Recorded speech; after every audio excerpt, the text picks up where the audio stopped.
भंगिया के हो बिना भंगिया के अंगिया दुखाताटे हो गौरा पिस के लियावा मुँह सुखाताटे हो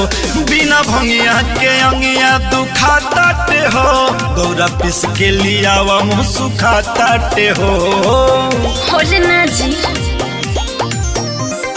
बम बम भोले बम बम भोले बम बम भोले बम बम भोले बोली बोली बाबा बासुकीनाथ की करना देरी अब जल्दी लियाव पिस के गौरा हो भंगिया पियावा में कोरिला रोजे तमाशा कोरियो पुलिस धर जाई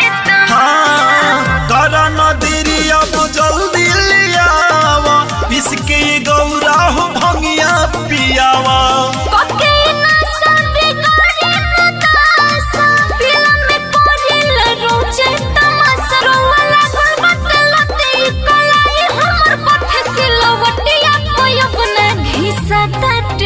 बिना भंगिया के हो बिना भंगिया के अंगिया दुखाताटे हो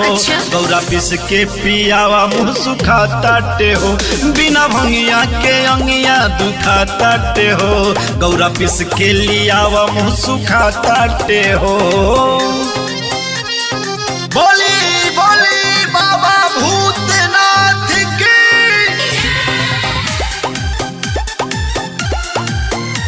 गौरा पिस के लियावा मुँह सुखाताटे हो खाताटे हो हाँ जब बोले ना एक घुट देहिया में जाई तब बोले न हमरा के कुछ सुझाई भक्तन के देखे ना लागल बरेला झूठू के कोरिला रोआ झमेला कोनी भक्तन को ध्यान देवे करी हाँ जब बोले न एक घुट देहिया में जाई तब बोले न हमरा के कुछ सुझाई भक्तन के देखे ना लागल बरेला झूठू के कोरिला रोआ झमेला अब देखे भइल रात कब मानेला ना बात चुप चोरी रोज चिलो फुकताटे हो कह बिना भंगिया के हो बिना भंगिया के अंगिया दुखाताटे हो गौरा पिस के पिया दम सुखाताटे हो बिना भंगिया के अंगिया दुखाताटे हो गौरा पिस के पियावा मुँह सुखाताटे हो।